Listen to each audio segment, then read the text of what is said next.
You're already underground when the lights go out. Not a polite flicker, not a warning dim. They die. 1 second, there's a sickly yellow halo around your flashlight beam, catching dust in the air like tiny lazy comets. The next second, the entire station swallows the light, as if the darkness has teeth and it finally bites down. Your thumb tightens around the flashlight switch, but it's not the batteries. You can feel it. This is bigger than you. Above you, somewhere far beyond the cracked ceiling and forgotten concrete, a city moves on. Headlights, traffic lights, phone screens, a universe of glowing rectangles. Down here, it's just you, the dog, and the book that should not know what it knows. The dog growls first, a low, steady vibration against your calf where its body presses close. You feel the sound before you fully hear it, rumbling through bone. Its fur is wiry against your jeans, damp from the drizzle that followed you down the surface steps, the ones that weren't supposed to lead anywhere anymore.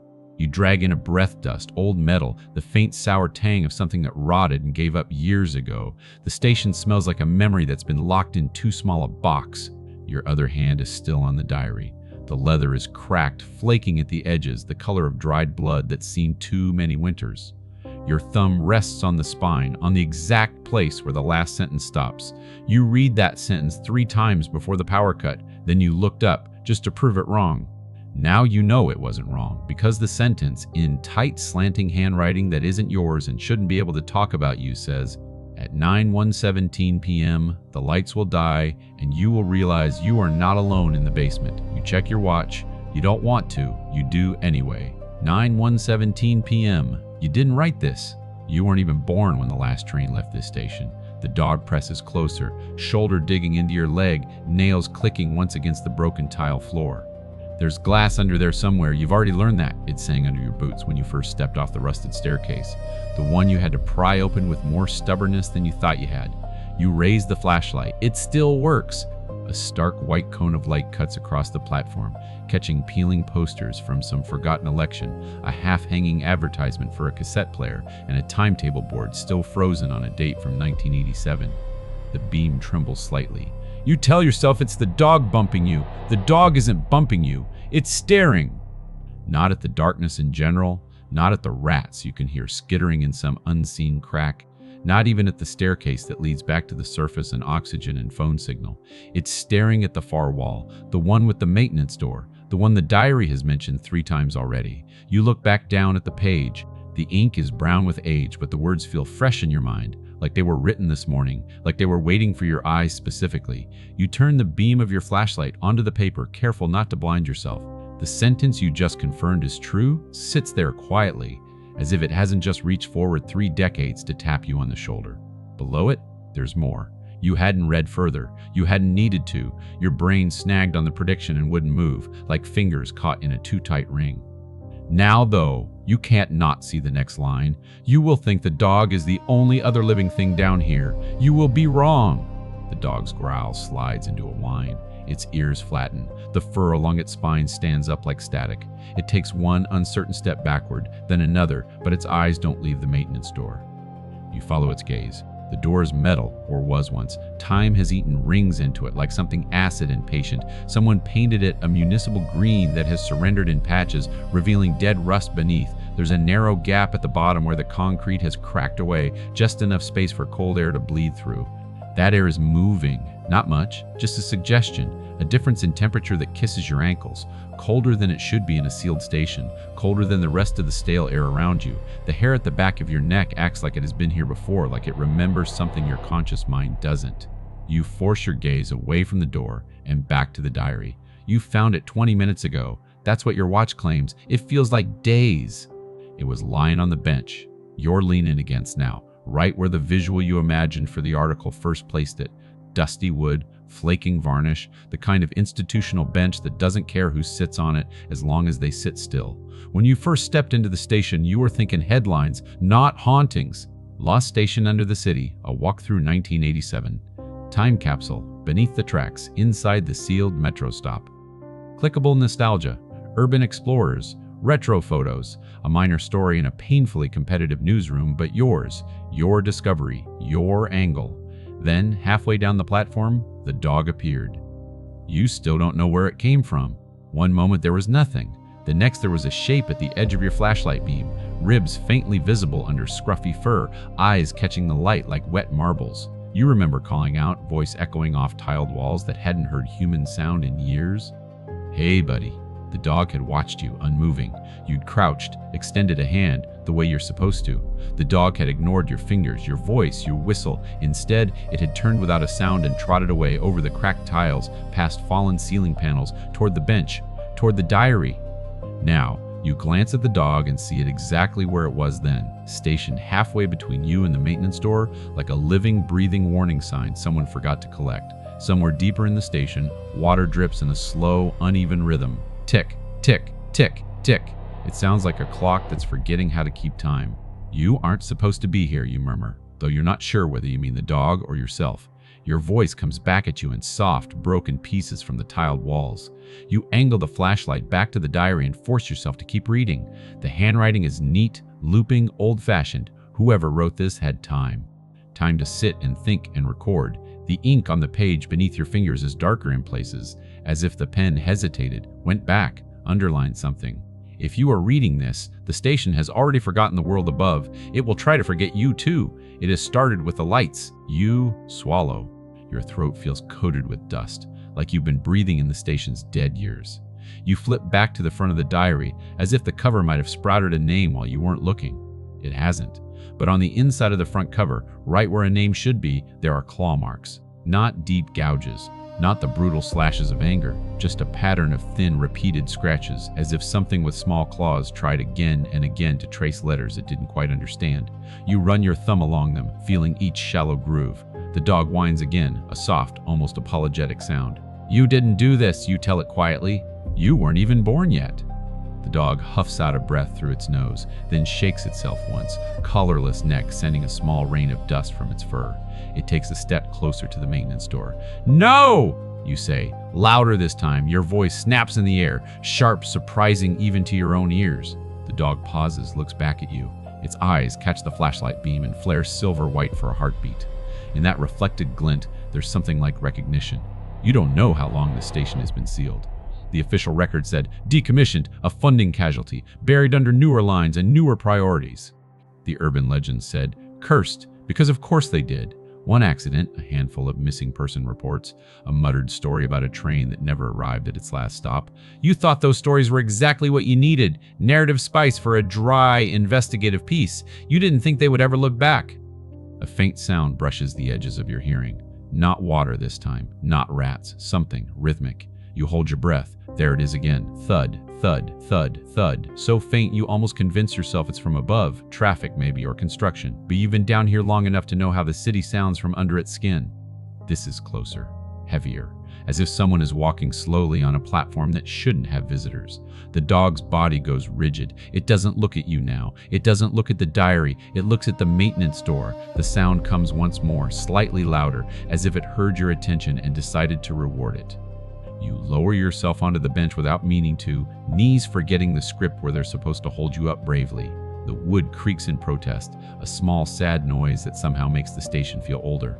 Okay, you whisper to no one in particular. Okay, think. You're a journalist. You live on facts, verification, sources. Not on mysterious diaries with impossible predictions and stray dogs that act like ushers in a ghost train station. Your phone is in your pocket. You know that. It has been there the whole time. You also know there's no signal down here. You checked 3 times on the stairs. Still, your hand goes to it like a reflex, like muscle memory. The screen lights your face in a pale blue-white glow. No bars, no Wi-Fi, just the time, 91:19 p.m. The diary said 91:17 for the lights. You are on schedule, apparently, for someone else's timeline. Your thumb hovers over the flashlight icon on the screen, though you already have the real one in your other hand. The digital light feels like a talisman, thin as it is. Behind you, the timetable board ticks. You freeze. You don't turn around right away. For a moment, you live in 2 realities at once, one where you imagine the sound, and another where a long-dead departure board just moved on its own. The board ticks again. You turn. The flashlight beam leaps up the tiles, past the old posters, past the emergency exit sign that points at a wall that no longer has a door, and lands on the board. It's a mechanical flipboard, the kind that once filled stations with a constant clatter of rotating letters and numbers. You've only ever seen them in old footage. This one should be frozen, its guts long since starved of electricity. But one row, just one, is juddering. The letters flip in a slow, halting way, like an injured animal dragging itself forward. You stand up without realizing you're moving. The diary hangs from your fingers. The dog shadows your steps, claws whispering on the floor. The nearer you get, the colder the air feels. You raise the flashlight, focusing on the moving row. The destination column is a blur of changing letters, names of stations half-formed, then erased. The time column fights itself, numbers attempting to settle, failing, trying again. Then, with a final reluctant clack, the row stops. You read it! Destination, basement time, 2119 platform. M, your brain supplies an objection. There is no platform. M, the station doesn't care. Your eyes drop to the bottom of the diary page, as if someone has tugged them on strings. New ink is there. Fresh, you can smell it, metallic, sharp, cutting through the dust. You know this page was full when you found it. You checked. The line stopped where the station's power failure was foretold. The rest of the paper was empty, yellowed but clean. It isn't empty now. Letters form with slow inevitability as you watch, as if an invisible hand is writing from underneath the page, pushing ink up through the fibers. You have 11 minutes to decide whether to open the maintenance door. The dog whines softly, then walks forward until its nose almost touches the rusted metal. It looks back at you. Something deep in your ribs tightens, an instinct older than your career, older than your skepticism. Because for the first time since you came down those stairs, you understand that this isn't just a story about a forgotten station. This is a timetable, and you are on it. The board ticks once more, as if to agree. Behind the maintenance door, something shifts, just enough to disturb the dust at the crack along the floor. You watch a thin line of gray powder tremble, then slowly slide inward, as though the basement itself is inhaling. You're not alone down here. The diary knew that before you did, and it's still writing. You don't open the door at first. You tell yourself you're thinking, weighing options, acting like a responsible adult. But your body betrays the truth. Your palms are damp. Your knees feel hollow. Your breath, no, not your breath. The air around you shifts again, cooler, carrying something like basement mildew mixed with the faint sweetness of old paper. You hold the diary at arm's length, as if distance will make it less real. The ink hasn't moved since the last line you saw. You have 11 minutes to decide whether to open the maintenance door. You check your watch. 9:22 p.m. 8 minutes now. The dog stands planted at the door, tail stiff, head lowered but refused to retreat. Not eager alert, holding ground. Like it's waiting for something to arrive, not for you to step forward. Not helpful, you whisper. The dog doesn't glance back. It keeps watching the rusted metal like it expects it to peel open on its own. You take a step anyway, toward the board, not the door. You need a second opinion, even if it comes from a machine that shouldn't be alive. The flipboard remains still. Dead rows, dead numbers, except the one that spelled out basement, 2119, platform. You raise your flashlight and scan the station layout map beside the board. Yellowed plastic casing, cracks, a wasp nest fossilized in a corner, no platform M listed, no basement platforms at all. There's a smear across the bottom of the map, something like dirty fingerprints dragging downward. You touch it with your sleeve, not your skin. It flakes into a powdery residue that drops away like ash. You swallow. The sound is too loud in the silence. All right, you murmur to yourself. Let's think. Your voice trembles, and you pretend you don't hear it. You're a journalist. You've chased stories through protests, through abandoned buildings full of squatters, through a highway median in the rain at 3 a.m. because someone said there was a ghost hitchhiker. This is just another story, except it isn't. Because no abandoned building has ever written to you. You lower your flashlight and look at the diary again. The scratches inside the cover catch your eye, a cluster of small claw marks that almost form shapes. Maybe letters, maybe coincidence. The dog shifts its weight, nails click, a warning soft but certain. You look up.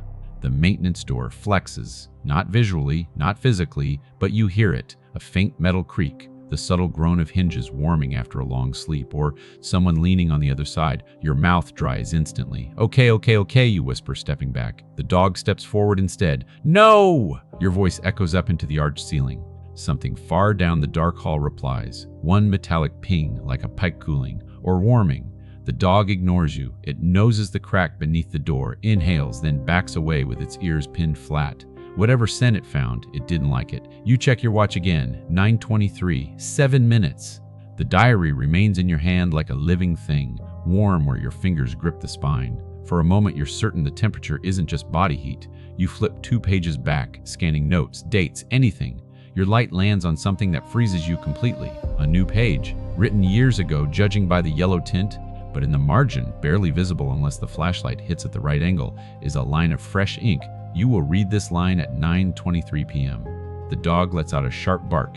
You jerk your head up just in time to see movement, not behind the door, above it. A small cascade of dust drifts down from the upper frame, as if something heavy dragged across the other side. Your heart crawls into your throat. You stumble backward, nearly tripping on broken tile. The dog shoots forward, planting itself between you and the door with a low, steady rumble. "Hey," you whisper, voice cracking from fear and gratitude both. You don't need to do that." The dog's growling deepens. Whatever's behind that door, it isn't staying still. Your flashlight trembles in your hand. You tighten your grip with both hands to steady the beam. The station air changes again, subtle but unmistakable. Pressure shifting. A faint vibration humming up through the soles of your shoes. Not like footsteps, more like movement through tunnels. You turn instinctively, sweeping your light down the length of the platform. For an instant, just an instant, you think you see headlights, twin white orbs, low to the tracks, motionless, watching. Then they blink. Your brain gasps for logic and manages. Eyes. Not lights. Eyes. Animal? Human? Too far away to know, but definitely looking at you. Okay, enough, you breathe, stepping backward. Your heel bumps the bench. The diary slips from your grip and hits the floor with a dull thump. As soon as it lands, its pages flutter fast, frantic, like something beneath them is exhaling. The dog barks again, feral and sharp. You crouch, snatch the diary up, flip it open. A sentence is already forming. "Don't run. If you run, it follows." Your breath stutters out of you in a choking jolt. "You've got to be kidding me." Another line writes itself beneath the first. "If you freeze, it listens." A third line, "If you speak, it learns." You drop the book like it burned you. It falls open at your feet, pages still pulsing, ink pushing upward through paper fibers like veins. Your pulse hammers. "Dog buddy, come here," you whisper, regret crashing through adrenaline as soon as you speak. The dog darts to your side. Its flank presses against your shin, trembling. You crouch lower, place a hand gently on its back. Its fur is warm, heartbeat thrumming hard and fast, but the dog isn't trying to run. It's protecting. You run your fingers along its collarless neck. "Why are you here?" you whisper. The dog presses its nose to your wrist. Something in you cracks just a little, enough that the station suddenly feels less massive, less predatory, less like it could swallow you whole. You look back down at the diary. A new line is being added, painfully slow, as though whatever writes it is struggling. "You are not the first." The words chill your blood. You flip through earlier pages, faster now, scanning dates, locations, observations, sketches of the station layout, names, dozens of names, some crossed out, some circled, some with dates beside them, most with no endings. At the very back of the diary, on the last page, you find a list titled, "Those Who Heard the Door." You read the names, human names, then 3 dog names, then blank lines, as though the list was waiting for new entries. One line has been partially filled. "Your." The rest of your name hasn't appeared yet, but the shape of the Y is already there. You shove the diary shut with a gasp. "No, no, no, no." Your voice echoes too loudly. You clamp your mouth shut. Behind the door, something shifts again. This time, it taps. Once, twice, a gentle knock, almost polite. Every nerve in your body screams. You stagger backward until your spine presses against the old timetable board. The dog wedges itself between your legs and the open space of the platform. The knocking stops, a silence so deep you can hear dust settle. Then, a scrape, slow, deliberate, like fingers dragged along the inside of a metal door. You slap a hand over your mouth to stop your breathing from shaking free. Your watch vibrates once against your wrist. Not a real alert, just the metal shifting from the tremor in your hand. You look. 9,026. 3 minutes left. The diary opens itself this time. Pages lift as though stirred by a wind that doesn't touch the air around you. They flip backward, then forward, then settle halfway through the book. Ink begins to form again. Whatever is behind the door remembers every person who opened it. A second line appears, and every person who refused. Your lungs tighten to the point of pain. Your flashlight flickers, not from battery, from something passing in front of it. A shadow with no shape, no source. The dog snaps its teeth at empty air. You hold the diary out at arm's length again, like it's radioactive. Another line writes itself, but it only comes through when someone hesitates. You freeze. You don't breathe. You don't blink. You don't move. The dog growls, but more softly now, almost a warning of pity. Because something is about to happen. You can feel it in your bones, in your teeth, in your hair, in the tiny blood vessels behind your eyes that throb from holding your breath too long. Behind the maintenance door, something inhales, long, deep, wet, not human, not even close. Cold air sucks across your ankles again, stronger this time. It crawls up your calves like fingers. You take a step back. The dog follows instantly. The diary's pages twitch.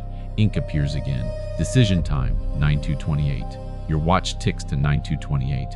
You look at the door. You look at the dog. You look at the diary. And in the sickening quiet that follows, you realize whatever is behind the door already knows what you will choose.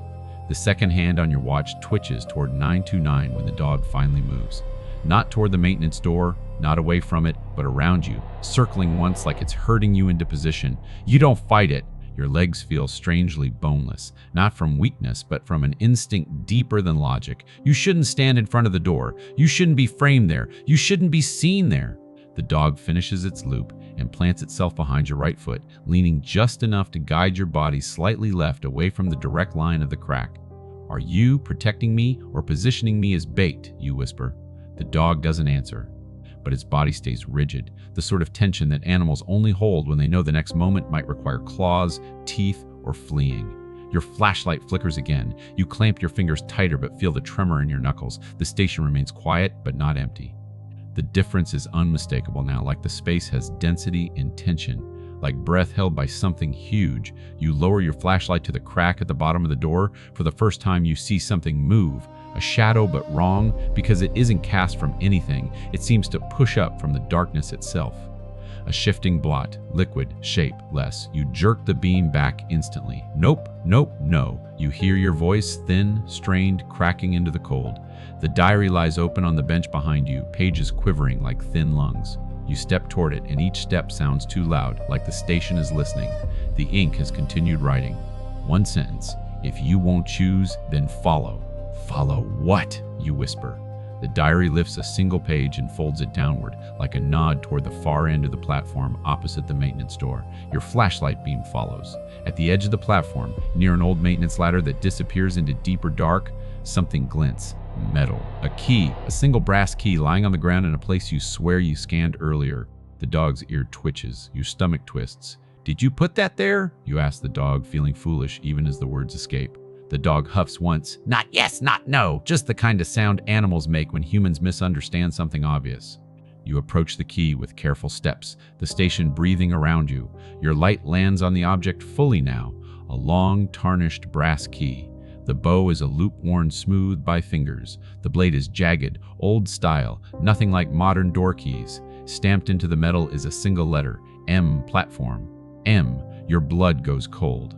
You kneel, but you don't pick it up yet. You let the flashlight hover. The key's shadow is crisp against the tile proof. It's real, physical, not another hallucination of fear. Behind you, something knocks again, once, twice, so soft and rhythmic you almost mistake it for your heartbeat echoing. Nope, you whisper. Not looking at that. Not tonight. The dog nudges your elbow, pushing you gently but insistently toward the key. Fine, you whisper. You reach down and close your fingers around the cold metal. The instant you touch it, the station reacts. The overhead lamps, dead for decades, flare once in a blinding strobe of white. Just a flash, less than a heartbeat. But you see everything. You see the entire station illuminated, walls revealed in stark clarity. You see peeling paint rippling like skin. You see old posters flutter as though stirred by breath. You see dust suspended midair like tiny drowned stars. You see the dog bristling in full silhouette. You see the maintenance door bulge outward like something behind it pressed a palm against the metal. And on the far platform, where you earlier saw possible eyes, you see a shadowed figure step back into darkness, dissolving as the light dies. Then the station is dark again. Your exhale comes out ragged. Okay, you whisper. That didn't happen. That didn't.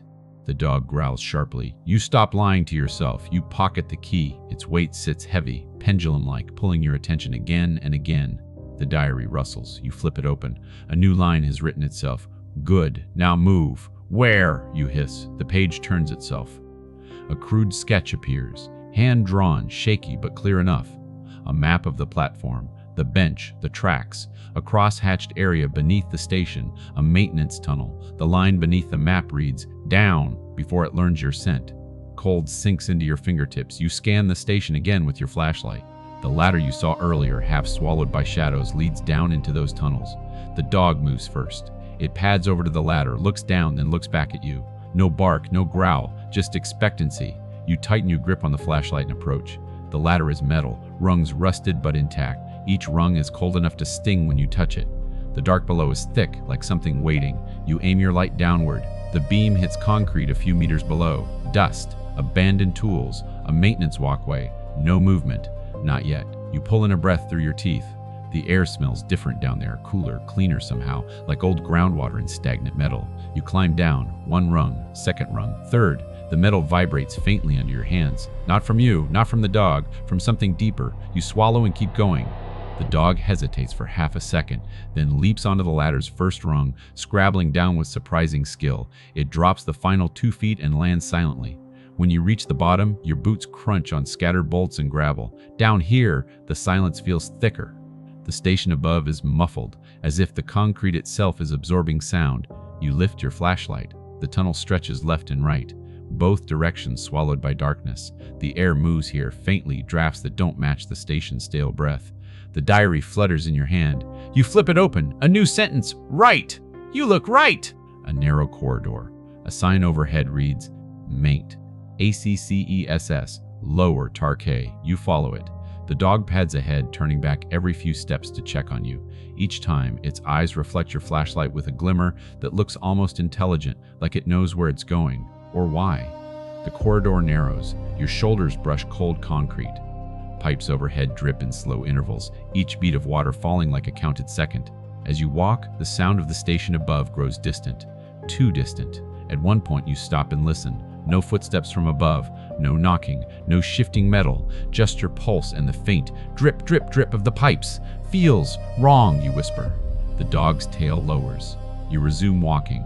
After what feels like 50 steps, but your watch says maybe 10 minutes, you reach a dead end. A metal grate blocks the path. Behind it, an old electrical room filled with cabinets, fuse boxes, a desk covered in dust. And on the desk, your light freezes on it, lies another diary, identical to the one in your hand. You inhale sharply. What? No! That can't! Your flashlight trembles. The desk holds a second diary, same leather, same size, same cracked spine. But this one is open. Pages curled, ink faded, words missing as though erased by time or moisture. Your heart pounds a heavy, uneven rhythm. The dog stiffens. You take a step forward, instinct pulling you closer. But then, your diary twitches. You lower your beam. Ink appears. Do not touch the other one. You step back immediately, stomach dropping like a stone. The page continues. Every unfinished story calls to the next. What does that mean? You whisper. Another line forms. Yours is still being written. The dog whines, tugging lightly at the hem of your jeans, urging you away from the grate.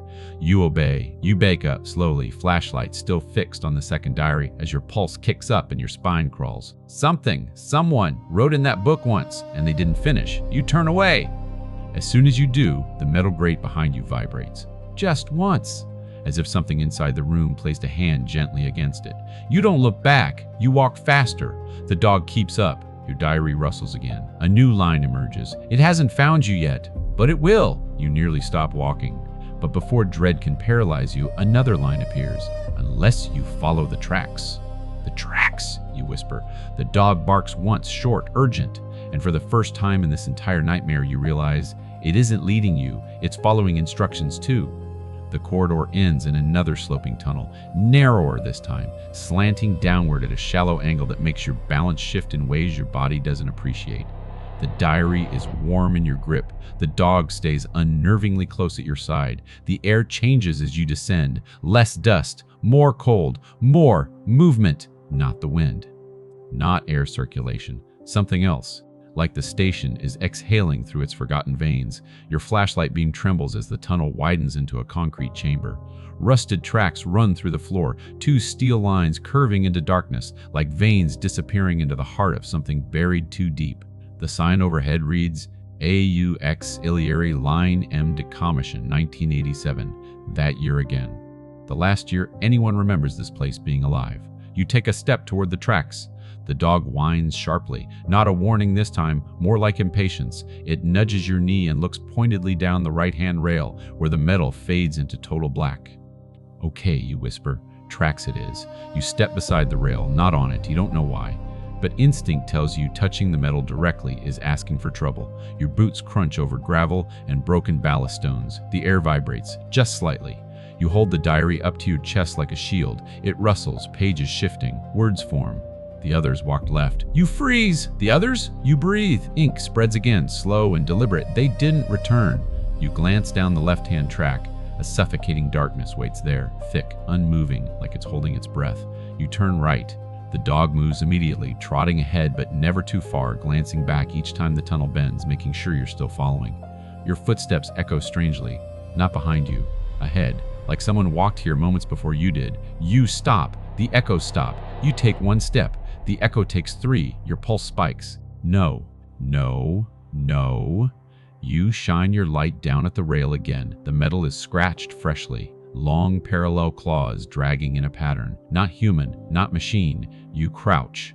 Along the rail, carved shallow into the rust, is a set of letters. R-U. Run. Your heart slams painfully against your ribs. Great, you whisper. Fantastic. Perfect. The dog growls once low, vibrating through the air beneath your hand when you reach down to steady yourself. You straighten, scanning the tunnel. This stretch of track hasn't seen movement in decades, but the air feels disturbed, charged, like something large passed through recently and the space hasn't settled yet. You walk on. The tunnel curves, then opens into a vast, cylindrical chamber. An old switching nexus, its ceiling arched and ribbed with metal frames. Your flashlight sweeps across the space, illuminating old electrical panels, piles of coiled wire, 3 abandoned maintenance carts on rusted wheels, a shattered signal light, and something else. You freeze mid-step. A shoe, a single old-fashioned leather loafer lying beside the tracks, untouched by dust, not decayed, wrongly new. Your throat tightens. The dog approaches it slowly, nose twitching.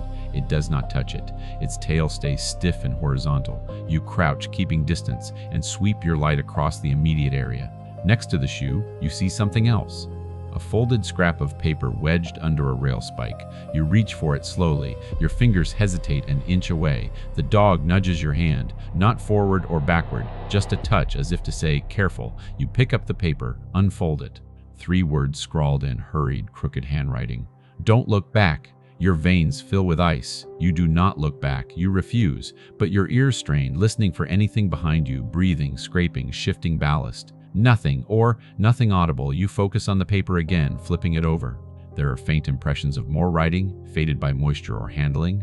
You angle the flashlight. Letters emerge like ghosts. I heard it behind me. You slowly fold the paper back up and slip it into your pocket. Your watch reads 9:39 p.m. You look at the diary. A new sentence bleeds through. You're getting close. Your mouth goes dry.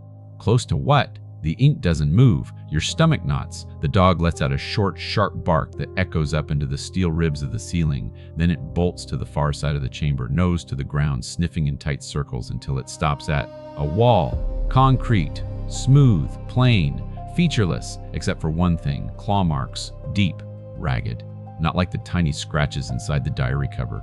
These are huge, violent, long, parallel gouges carved into the cement as if the wall itself fought back. Your skin crawls. Something tried to get through here. Something strong, something desperate. You step closer, cautious. The concrete dust is disturbed, fresh, recent. You shine your flashlight directly onto the gouges. The deepest of them has something lodged inside it, a thread, black, coarse, not fabric, fur. You feel nausea curl at the back of your tongue. That's too big for a dog, you whisper. The dog growls, soft, fearful. For the first time, the dog steps behind you, not protectively, but as if you should be the one shielding it. Your heart lurches. You reach out and run your fingertips along the claw marks. The concrete around them crumbles under your touch. The grooves are deep enough you could slide 2 fingers inside. As you study them, a faint sound rises behind the wall, something like breathing. But not human, not animal. Too slow, too deep, too cavernous. Your limbs go rigid. The dog tucks its head against your thigh. The wall breathes again, and this time the concrete dust drifts outward from the gouges in a faint exhale. You stagger back. Your flashlight beam shakes violently. No, you whisper. We are not. We're not going near that. We're not. The diary pages snap open. Ink forms instantly. Don't panic. This is not your destination. A second line, it is simply what came before you. Your breath catches. Before? Me? Another line emerges. Some stories leave holes in the walls. You clamp the diary shut. Okay, enough riddles. You turn to the dog. Where now?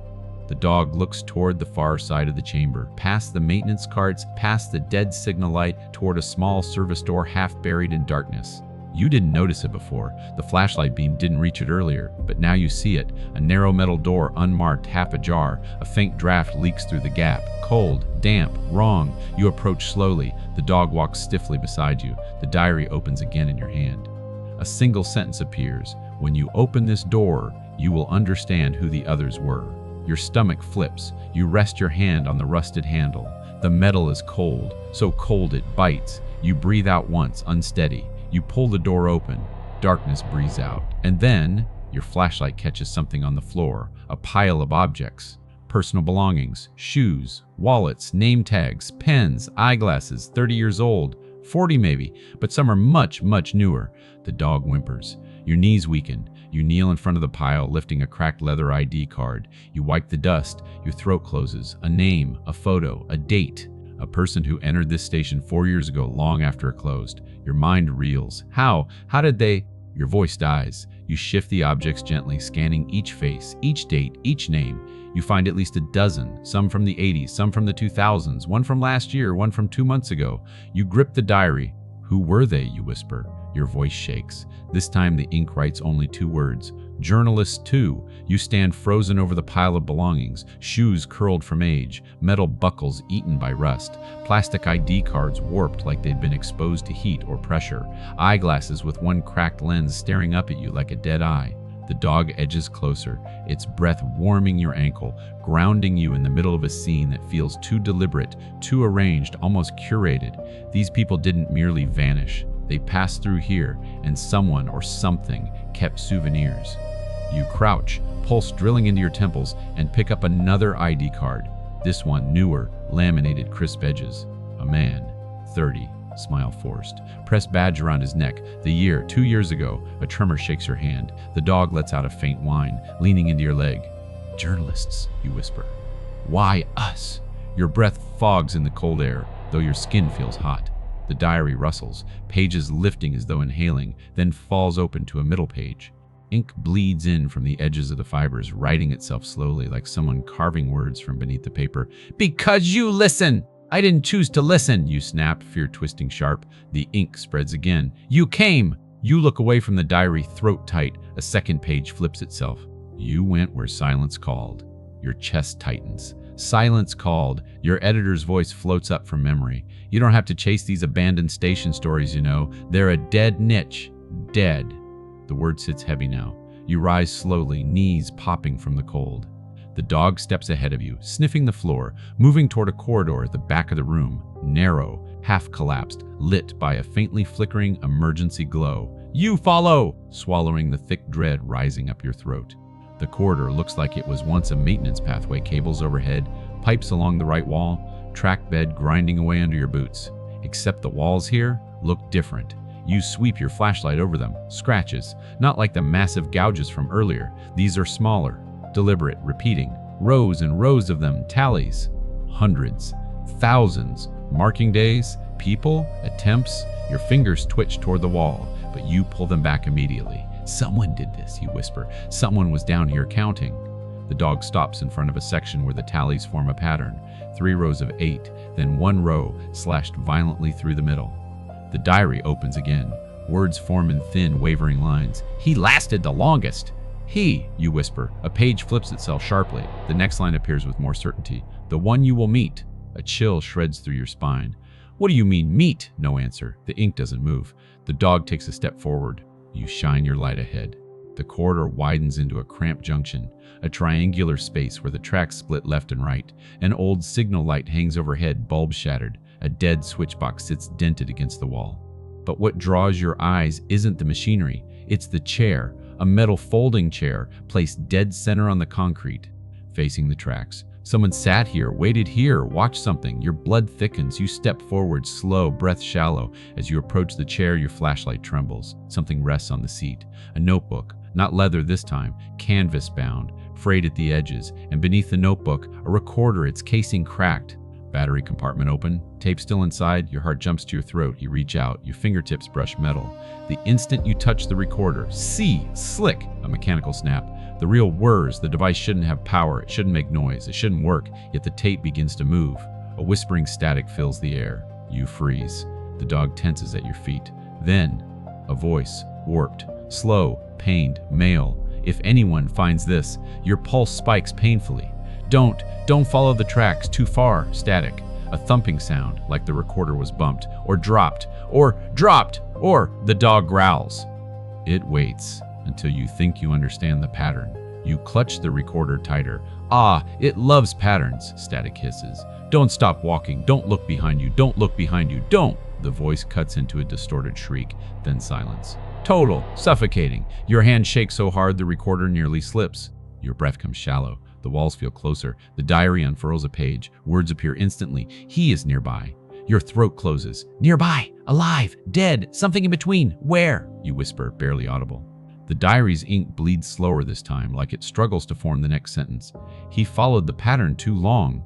Your light shifts toward the tracks. The rails curve left into total darkness. They curve right toward an old maintenance door. Both directions silent.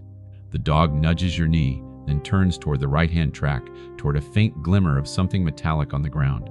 You step closer. Your stomach knots tight. Footprints, fresh ones, human footprints, pressed in dust, leading down the right-hand path. Boots, large, heavy, worn uneven, like the person limped. You look down at the diary. It writes, "He wants to be found." You inhale sharply. Why? To help us. The ink hesitates, then slowly forms. No! You swallow. Then why? The answer forms like a bruise rising under skin. To finish the story he couldn't end. The dog lets out a low, trembling growl, backing up a step, tail tucked, body low. You follow its gaze. At the far end of the corridor, beyond the footprints, beyond the bend in the track, something moves. A figure, limping, slow, dragging one leg, head lowered, arms hanging at unnatural angles. Your veins flood with cold. The figure stops, tilts its head, listens. You don't breathe. The figure whispers. A rasping, broken syllable scraped from a throat that forgot how voices worked. Hello! Your spine locks. The dog presses against your leg so hard you almost stumble. The figure takes one step forward, and something enormous shudders deeper in the tunnels, groaning like concrete shifting under pressure. The man freezes, sniffs the air, turns his head toward the sound, and flees in the opposite direction, vanishing deep into the split of tracks with a speed that contradicts his limp. Your heart slams itself against your ribs. You stagger backward. What was that? Your voice cracks. The diary answers instantly, part of what remains. Another line, you must follow him. You stare at the ink horrified. He's running from something. The next line forms, yes. You swallow hard. And we're supposed to run toward it? The diary does not hesitate. You have no time left to run away. You don't want to follow him. Every instinct in your body, every survival impulse humming through your blood screams at you to stay still, turn back, climb the ladder, run for your life. But that direction isn't safety. You know it now. You felt it breathing through the maintenance door. Behind you is something ancient and patient, something that can smell hesitation like smoke.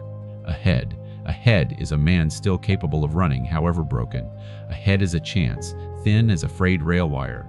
The dog takes 2 steps down the right-hand tunnel and looks back. Its eyes reflect your flashlight in 2 trembling amber crescents. Waiting, not forcing, but pleading. You swallow hard. Okay, you whisper. We follow. The diary vibrates in your grip, pages fluttering as though caught in a wind you can't feel. Then it snaps shut like it approves. You step onto the gravel beside the right-hand track. The darkness deepens immediately. The walls seem to narrow, the ceiling lowering until you feel hunched even when standing straight.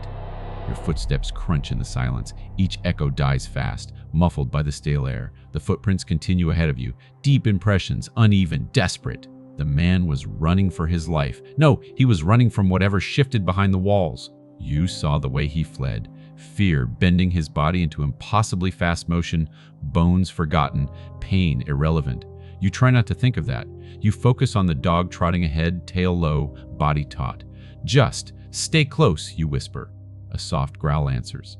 The tunnel bends, sharp left, then down. The tracks descend at a steady slope, and your flashlight beam stretches far ahead until it hits something metal. A gate. No, not a gate. a collapsed section of iron reinforcement bars, like something enormous pushed through from the other side years ago. You shine your light across it. The bars are bent outward, concrete fractured, steel torn apart like warm taffy. Your stomach knots. Whatever made this isn't human, you whisper. The dog whimpers, barely a sound. You crouch near the torn metal. On the broken concrete floor just beyond the twisted gate, you see it, a smear. Dark, thick, dry, years old, blood, a lot of it. You force your eyes up. There, footprints. Not the limp man's, bigger, wider, deeper. The gate's strange, like whatever made them walked with hands and feet both, like something testing the ground. Your skin prickles. The diary trembles in your hand. You open it. Ink spreads slowly, letter by letter. This tunnel is not where he went. You blink. But the footprints. A page flips harshly. New ink bleeds forward. His path is higher. Higher? Your flashlight beam moves up the wall. There! Dust disturbed. Handprints, fingertips dragging in a long diagonal line, desperate and trembling. The man climbed, not through the broken gate. He clawed his way up a narrow maintenance ledge running along the right wall, barely wide enough for your boots. You exhale shakily. You're kidding! The dog leaps onto the ledge easily, 4 paws finding balance your 2 feet struggle to imagine. It looks back at you, waits. Fine, fine, fine. We climb. You sling the diary into your jacket, clamp your hand on the ledge and pull yourself up. Your boots scrape. Your shoulder brushes a cold pipe. You press flat to the wall and inch forward, 1 step at a time. Don't look down. Don't look at the broken steel. Don't think about the blood. Don't imagine something still living in the cavity behind the concrete. Your breath grows shaky but controlled. The dog trots ahead and stops again, ears pricked. You follow. After 20 agonizing steps, the ledge widens into a narrow walkway. You drop onto it gratefully, knees shaking. Ahead, a tunnel branch. Left, a crawl space collapsed with debris. Right, a path barely lit by a dying emergency bulb. The footprints go right. You follow. The bulb flickers overhead, washing the walls in brief yellow pulses, every flicker revealing flaking paint, rust, ancient grime, and writing. Someone scratched words along the wall at shoulder height. Thousands of them, overlapping, unreadable, except for one repeated phrase carved deeper than the rest. Not a loon. Your pulse stutters. Who wrote this? Your voice barely exists. The diary opens in your jacket pocket on its own. A single sentence appears. He did. You freeze. The limping man? The diary writes again. At first. A cold wave slides down your spine. You shine your light on the wall again. Some scratches look older, some newer, some impossibly fresh, and some not human handwriting at all. The lines curve wrong. Angles tilt against language. Claw marks again, patterned, deliberate, not random. Like something was trying to imitate the man's desperate messages. Your chest tightens. Your reflection flashes faintly in a small metal panel ahead, warped, scratched. You step closer. It's not a panel. It's a rusted emergency call box. Receivers long destroyed, wires gutted. But something is etched around its edges. Names. Yours is one of them. You stagger backward, heart hammering. No, that's impossible. I didn't. The diary snaps open. Ink spills onto the page like it's answering before you ask. He wrote it. Why would he write my name? A long blot of ink forms. It expands, it darkens, then resolves into a sentence. Because he heard you coming! Your veins flood with cold. You grip the call box, leaning in close to the warped surface. Behind you, a sound, a soft scrape, barely audible, like skin on concrete. The dog stiffens, its hackles rise, a deep growl vibrates through its chest. Slowly, terrified, you turn around, your flashlight beam sweeps the corridor. Nothing, just dust, silence, dark. Then, from somewhere behind the walls, not close, but not far, a distant metallic click, like something shifting its weight. Your blood stops moving. You don't breathe. The dog presses against you, trembling. The diary writes again, slow, heavy strokes. You are between it and him. You force air into your lungs. Where is he? The ink forms the answer like a warning. He is hiding from you. Your brain stutters. Hiding from me? Why? The next line spreads faster, urgent, because it follows the loudest fear, and in the silence that follows, you finally hear it. Footsteps, behind you, far, echoing, growing closer. Not human, not the limping man, not anything with a shape that belongs in the world above. Slow, steady, wet footfalls, each one heavier than the last, each one crushing ballast under unfathomable weight. The dog lets out a small, involuntary whine. Your every instinct screams to run. But the diary flips a page violently and carves a single command across it. Don't! You grip the notebook until your knuckles blanch. Your pulse slams in your throat. You stand frozen as the footsteps come closer, closer, closer, and then they stop. Silence. Absolute. Total. Suffocating. The dog's nails scratch nervously against the concrete. You don't dare look. You don't dare breathe. Then, soft, wet, a sound right behind your ear, a sniff. Something smelling you, tracking you, learning you. You don't breathe. You don't blink. You don't even swallow, because whatever is inches behind your ear is breathing in, a slow, wet inhale that sounds like something tasting the air. Not sniffing, not investigating, sampling. The dog's entire body turns to stone. Its nails scrape once on the concrete, a terrified, involuntary twitch, and the thing behind you freezes mid-breath. The world shrinks to one point, the place where heat touches your skin through the darkness. Your heart hammers so loud you're certain it can hear it. You try to quiet it. Your muscles clench, your lungs burn, but the pounding only grows louder in your ears. The diary shakes in your hand. You force your eyes down. A line forms, painfully slow. It can smell panic. Your vision blurs around the edges. The creature's exhale hits the back of your neck. Warm, rot, sweet, heavy, like a cellar that's been sealed for centuries finally opening. You feel something shift behind you, but you don't know what. Air displacing, concrete dust lifting, a presence leaning closer. Don't move, don't speak, don't think too loudly. The dog presses its head against your ankle. Not brave, not defensive, just begging you not to run. Your lungs plead for air, your ribs ache, your throat spasms. You can't hold breath any longer. And just before you break, the diary slams open in your grip like something struck it. 3 words? Exhale, slowly, now. You obey. The breath leaks out between your lips, so soft it barely counts as sound. The creature's wet inhale stutters. Silence expands. It's listening. The diary's page curls upward, trembling. Again, you exhale a second time, even softer. The creature shifts backward, just an inch, but it feels like a mile of space suddenly opens around your spine. Your knees nearly give out. Another line bleeds into the page. It prefers those who flee. Your voice breaks inside your skull. Then why is it here? Why smell me? Why now? The diary answers before you ask. It follows the largest fear. Your eyes sting. That's me, you realize. It found me because I am the loudest noise in the dark.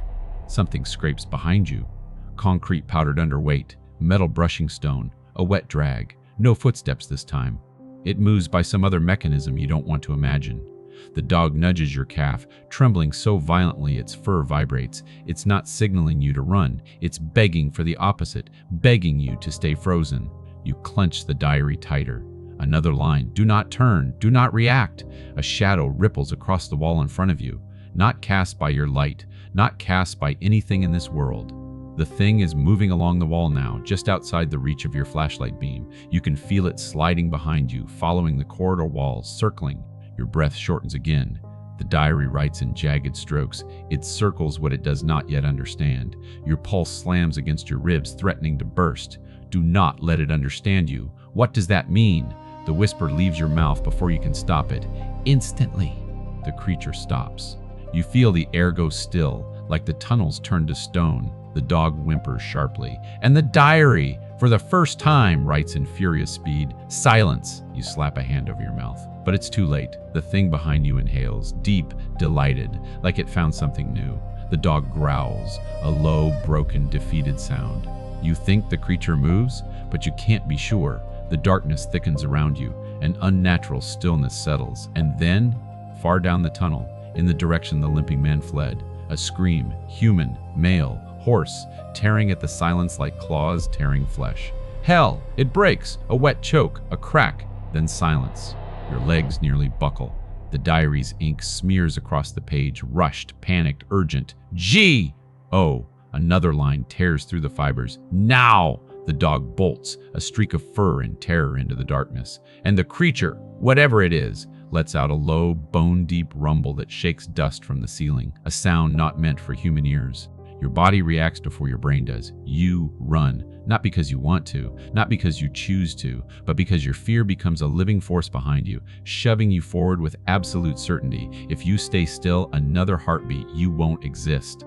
The tunnel bends, your flashlight bounces wildly, your lungs tear raw, gravel spits under your boots. The diary flaps open in your free hand, pages tearing in the wind of your sprint.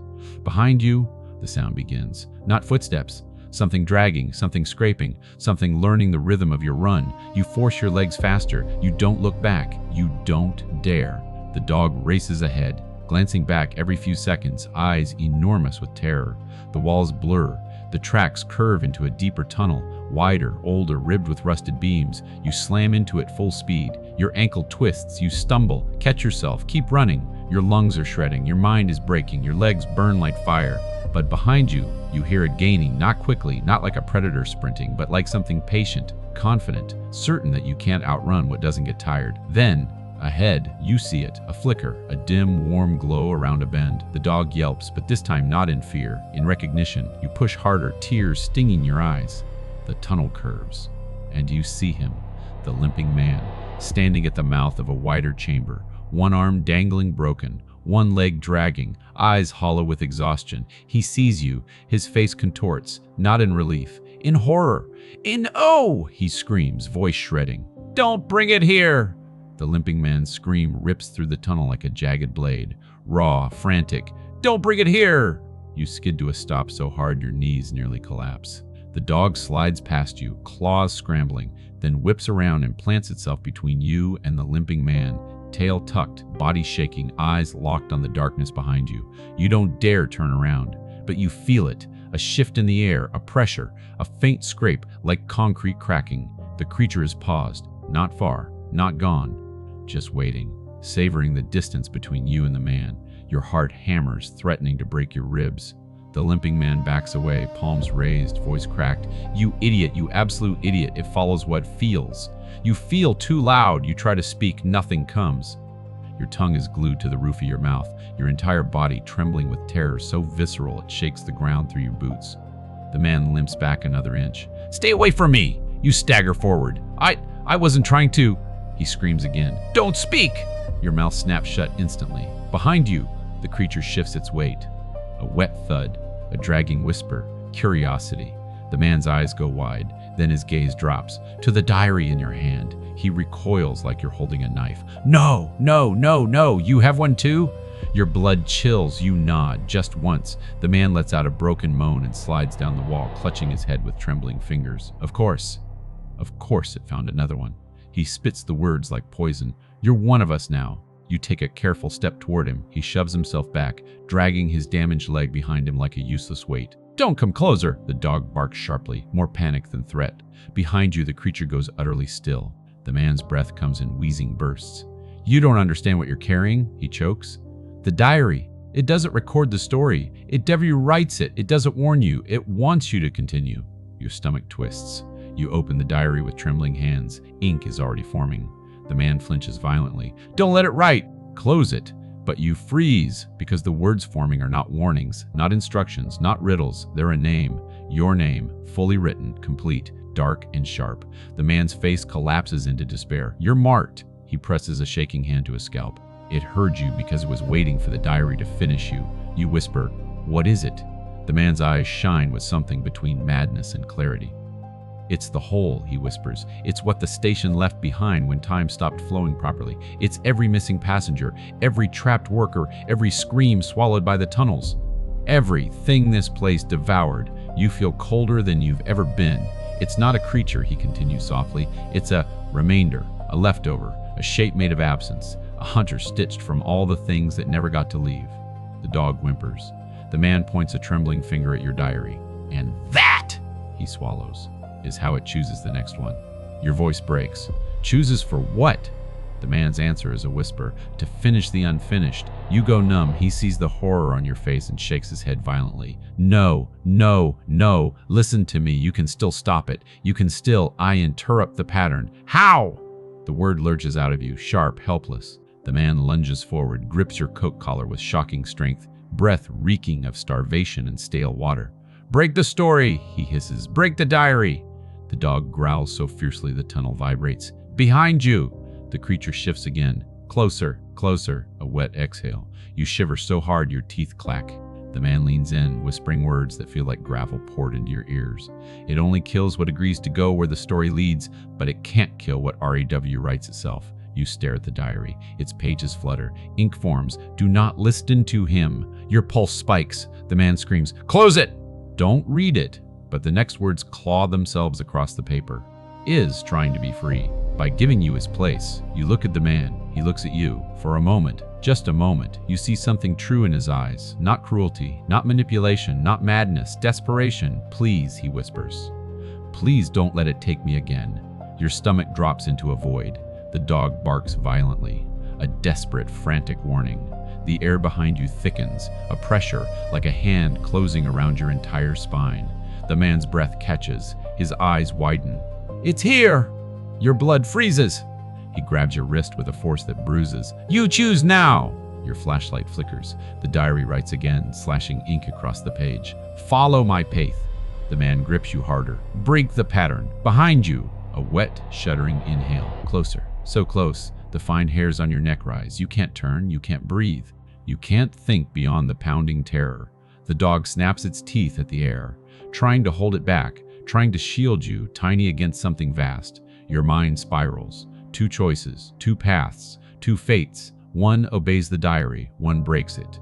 You stare at the book in your hand, then at the man clutching your sleeve, then at the dog, trembling and terrified, waiting for you to choose your story. You don't choose it first. You can't. Your mind splits down the center, torn between two gravitational poles. The diary's ink still wet and alive on the page. The man's trembling, desperate hand clutching your sleeve, and the creature's breath, hot, damp, impossibly close, grazing the back of your neck like a shadow leaning in to become substance. The dog bares its teeth. A low, shaking growl vibrates against your ankle. Its entire body is positioned between you and the creature, as if that small frame could stand between you and something made of every absence in this place. You finally whisper, barely audible, "Why me?" The diary shudders like it heard the words. Ink streaks onto the page. Beck as you follow. The man jerks your arm. His voice breaks. "Don't you see? It writes the ones who listen. It needs the story to continue. That's how it hunts. It gives the diary to someone new, someone curious, someone who won't turn back, someone who will always walk toward the dark." Your pulse spikes. You did walk toward the bench, toward the maintenance door, toward the tracks, toward the footprints, toward the man himself. Every choice you made was forward, every step deeper. The diary's words sharpen. "Do not let him speak for you." Behind you, a sound, soft, wet, a dragging shift, like something large adjusting its weight, growing impatient. The man sees your face twisting with terror. He softens, just for an instant. His voice turns human, quiet, close. "I don't want you to end up like me." Something in you cracks. You whisper, "You were a journalist too, weren't you?" His eyes flicker. Pain, regret, a life long gone. "I came here for a story." His voice warps, thick with memory. Something strange, old train whistles echoes, missing people, a legend, and I followed the clues. Always forward, always deeper. Your throat tightens. "What happened?" His gaze drifts over your shoulder toward the darkness you refuse to turn into. "It heard me." His voice breaks. "It heard how loud my fear was, and the diary kept leading me until there was nowhere left to run, nowhere left to be found."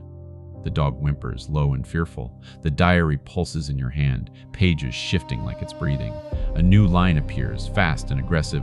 "You cannot break what you are!" You stare at the sentence. It feels wrong. Not like the earlier warnings, not like advice. It feels like mockery. The man grips your wrist harder. You feel that, don't you? It's scared. The diary is scared, because if you realize you can break the story, he leans close, whisper trembling, you end its meal. Behind you, a deep, low vibration, not a growl. A sound like a tunnel groaning under pressure, a warning, a hunger. The dog tenses, pressing against your leg. "Close it," the man breathes. "Close the diary." End its voice. Your fingers tighten on the cover. Slowly, you lift the other hand toward it. The diary reacts instantly. The pages snap hard, slamming open, flaring like a bird in panic. The ink bleeds violently. Stop. Another line. "You need me." Another. "You will die without." The sentence breaks. Because the dog lunges, it launches at the diary, not to attack you, but to bite the bottom corner. Its teeth sink into the leather. You stare, stunned. The man gasps. The diary shivers, ink lines trembling like a pulse. The dog growls deep, primal, and yanks. The diary jerks in your hand. You can feel it resisting. You can feel its will. The ink splatters, chaotic. "No, no, no!" The dog pulls harder. Leather creaks. Pages bend. Fibers tear. The diary's panic becomes tangible, a frantic storm of words ripping across the page. If you break the book, it will come. You will be, you will be, you will be, you will. The words smear and stop because you let go. Your hand falls away. The dog plants its front paws, braces, and tears the diary in half. A sound rips through the tunnel. Not from the creature behind you, not from the man, not from you. A sound like a vacuum imploding. A gasp of absence. A scream with no voice. A tearing noise beneath reality. The pages explode outward. Blank, shredded pieces spinning like white ash in the beam of your flashlight. The ink runs like blood. The tunnel shakes. Behind you! The creature howls. Not loud, not explosive, not rage. It howls in disorientation, like a compass losing north, like hunger forgetting the mouth, like the dark losing its shape. The man collapses to his knees. It's blind, he whispers. You broke its pattern. You broke it! Your chest tightens, not with fear, with something like hope, thin and trembling. You turn toward him, and the dog barks with a violence you've never heard. You freeze. The man freezes, and you understand. The creature may be blind, but it is not gone. It is feeling its way through the dark. A wet drag, a heavy shift, a soft sniff aiming toward the limping man. He pales. No, not me. Not again. I've been hiding. I've been quiet. Silence slams into the tunnel. Then, his scream, a raw, human, terrified scream that breaks in half as something enormous moves past you, not touching, but displacing the air with a force that folds your body forward. You don't see it, but you hear him being dragged, nails scraping the floor, boots thudding, voice strangling. No, no, please, don't!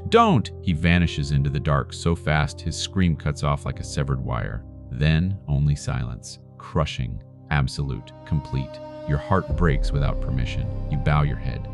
The dog presses close, trembling, not in fear now, but in grief. You whisper, I'm sorry. The tunnels listen, and for the first time since you entered, they do not answer. Silence presses into the tunnel like a weight, not the ordinary silence of an empty place, not the hush of abandoned spaces or crumbling concrete or forgotten rails. This silence has depth, density, memory, a silence that remembers, a silence that misses a voice it once had, the diary's voice, now torn apart and bleeding ink into the dust. Your breathing sounds too loud, your heartbeat feels like a flare. The dog nudges your hand gently, not in fear this time, in urgency. You understand. The creature isn't gone. It's reeling, confused, blinded by the absence of its own pattern, but only for a moment. You have minutes, maybe seconds. You look down the tunnel where the limping man vanished, where his scream was swallowed whole. You want to run after him. You want to tell yourself he might still be alive. You want, but the dog tubs your coat between its teeth, pulling you away, pulling you toward the living. You let it guide you. You force your legs into motion, not sprinting, not stumbling, just a steady, continuous walk. The same movement the limping man described on the recorder. Don't stop walking. Don't look behind you. You walk. The dog stays pressed to your side, shoulder brushing your shin with every step. It doesn't bark, doesn't whine, doesn't look back either. Together you move. The tunnel walls begin widening, metal ribs giving way to old brick, then broken tile, then damp concrete, and finally, a breeze. Fresh, cold, clean. Your lungs seize with shock as air that isn't stale. Tunnel breath brushes your face. You keep walking. The dog trots ahead, nose low, tail flicking with new urgency. A faint glow appears around the bend. You round it, and you see a ladder, bolted into a wall of cracked brick, leading to a round hatch in the ceiling. Light bleeding around its seams, your chest tightens. You run the last few steps. Your hands grip the ladder, freezing metal, unsteady rungs, a vertical climb that feels like it stretches miles upward. You look down. The dog sits at the base, staring up at you with unblinking eyes. You coming? You whisper. The dog barks softly and leaps. Its paws scramble against the ladder's lower rungs. Awkward, frantic, but it climbs. You move quickly, one rung at a time, the dog close behind. Halfway up, you hear something below. Not footsteps, not breathing. A faint shiver in the tunnel, a soft tremor in the metal ladder. The creature has realized its story ended, and it's trying to write a new one. You climb faster. Your breath tears at your throat, your fingers scream, your legs tremble. The hatch is close now, so close. You reach one hand up, push. The hatch groans, rust flakes, cold night air pours in. You shove harder. Light bursts around you. Streetlights, headlights, the glow of a living world. The world you forgot how much you missed. The The hatch lifts enough to slit through. You scramble onto a concrete platform. No, a stairwell, the surface entrance of the abandoned station. You turn back. The dog climbs the last rungs, paws slipping, and you grab its scruff, pull it upward, hauling its trembling body onto the floor beside you. You grab the hatch, heave it downward. The hatch slams shut. You slide the rusted metal bar across it, a lock that won't hold forever, but maybe holds long enough. Under your feet, the ladder vibrates once, twice, then falls still. You stumble back, collapsing against the opposite wall. The dog curls into you, its chest rising and falling in frantic bursts. You breathe. For the first time since stepping into the station, you breathe fully. You tilt your head back. Above you, the city's night sky sprawls. Violet and gold, blinking with neon and airplane lights. Alive, messy, loud. And for a moment, you feel like you don't belong in either world now. Not entirely. Your clothes smell of dust older than you are. Your hands shake like someone else's. Your story feels half told. You look down at the dog. It stares up at you with soft, steady eyes, waiting. You exhale shakily. Come on, you whisper. We're going home. The dog stands, presses its warm body into your leg. A silent promise. Not possession, not fear. Just a bond the tunnels couldn't break. You limp toward the stairwell, leaning on the wall. Your flashlight flickers weakly. Your throat tastes like dust and terror. At the doorway, you pause, turn once, and whisper, "Goodbye." No answer, just stillness. And that's enough. You push the door open and step into the city, into noise and traffic and color and life, the world roaring back around you like it missed you too. The dog pads at your heel. Your story is yours again. And behind you, far below the surface, the tunnels remain silent. For now, their hunger blinded their pages blank, their pattern broken.